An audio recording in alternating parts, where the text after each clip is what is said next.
Hello, welcome to my channel corporate lifestyle. আরও একটা নতুন ভিডিও নিয়ে চলে এসেছি তোমাদের কাছে। হ্যাঁ জানি অনেক দিন পর, প্রায় একটা মাস হতে যায় ভিডিও দিইনি। তার কারণটা হচ্ছে কাজের চাপটা প্রচণ্ড পরিমাণে বেড়ে গেছিলো, তো সেই জন্য আর বাড়িতে এসে এইরকম ভয়েস দিতে আর ইচ্ছা হতো না, বাড়িতে এসেই ঘুমিয়ে পড়তাম। যাই হোক, কথা দিচ্ছি এবার থেকে রেগুলার ভিডিও আসবে। আজকে সকাল সকালে দুজনে বেরিয়েছিলাম একটা কাজে, যেহেতু কাজটা তাড়াতাড়ি হয়ে গেছিলো আর বেশ কিছুদিন ধরেই মনে হচ্ছিলো যে একটুখানি এসে পুজো দিয়ে যায়।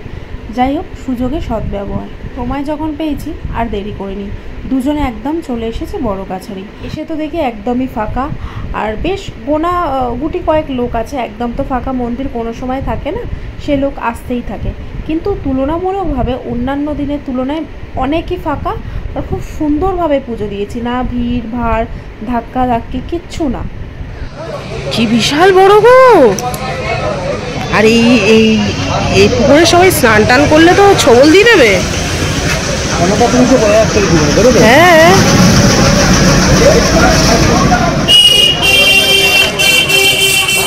দেখলেন কি বড় সাপটা? আমার মনে হয় এটা বাস্তু সাপ। মানে এই ধরনের সাপ তো অনেক জায়গায় থাকে, কিন্তু কারোর ক্ষতি করে না। আমরা দেখে তো অনেকটাই অবাক হয়েছিলাম। যাই হোক, আমরা বড় কাছারি আসলে সাধারণত এই দোকানটা থেকেই আমরা ডালা নিয়ে থাকি। এসে দুজনে দুটো ডালা নিলাম। দুজনে দুটো ডালা মানে হচ্ছে 51 টাকা করে দু জায়গায় নিলাম, দুই বাড়ির জন্য। আর এখান থেকে বড় কাছারি থেকে আমাদের বাড়িটা একদমই কাছে তুলনামূলকভাবে দেখতে গেলে, তো সেই জন্য ভেবেছিলাম বাড়িতে একটা দিয়ে তারপরে আর একটা বাড়ির জন্য নিয়ে যাব, মানে আমার দুই বাড়ির জন্য।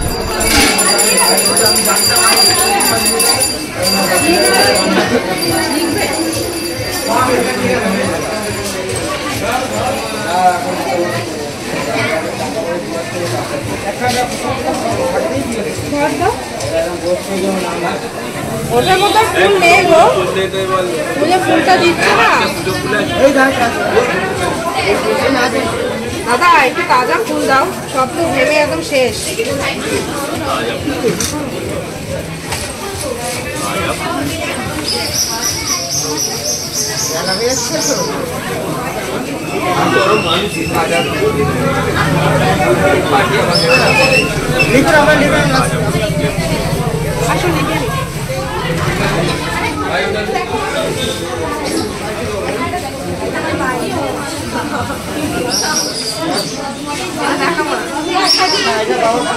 আপনারা যারা বড় কাছে তারা মনের কথা লিখছে অভিষেক, বাবার কাছে মনের কথাটা লিখে দেওয়া।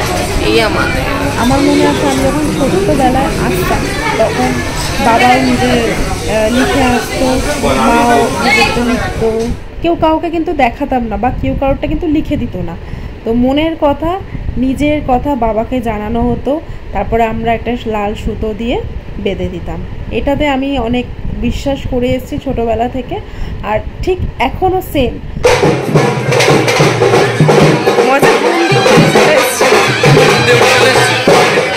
দেখে দেখে আসতে না, ও স্লিপ আছে, কাপড় চোপড় ভালো ধরো, ভালো করে বাগিয়ে ধরো না, হাটে নামবে তো দেখো না।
আমাদের পুজো দেওয়াটা একদম কমপ্লিট। আর দেখতেই পেলে যে কতটা ফাঁকা ছিল, মানে প্রথমবার এত ফাঁকা থেকে আমরা পুজো দিলাম, বাবাকে ছুতে পেরেছি, একটা মনে আলাদাই শান্তি নিয়ে ফিরছি। মনে হচ্ছে যে এবার যতই যাই আসুক না কেন, বাধা বিপত্তি সব যেন কেটে যাবে, একটা মনে একটা শান্তি আসে। আর যাদের যাদের মানত করার পর সেটা পূরণ হয় বা সফল হয়, তখন এইভাবেই বাতাসা ছুঁড়ে দেওয়া হয়। আর সেটা কিন্তু সবাই নেয়ও, প্রসাদ হিসাবে গ্রহণ করে।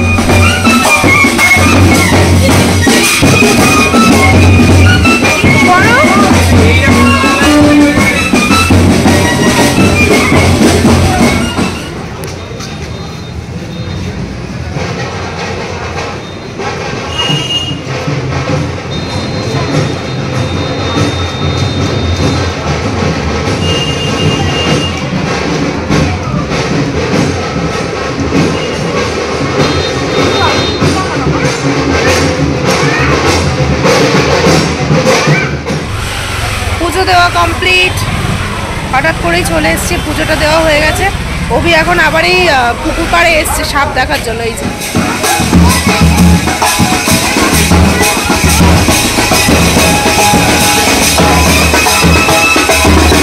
সুন্দর সবাই বাজনা বাজাতে বাজাতে আসছে, সবার ইচ্ছা যেন পূর্ণ হয়, এটাই চাই।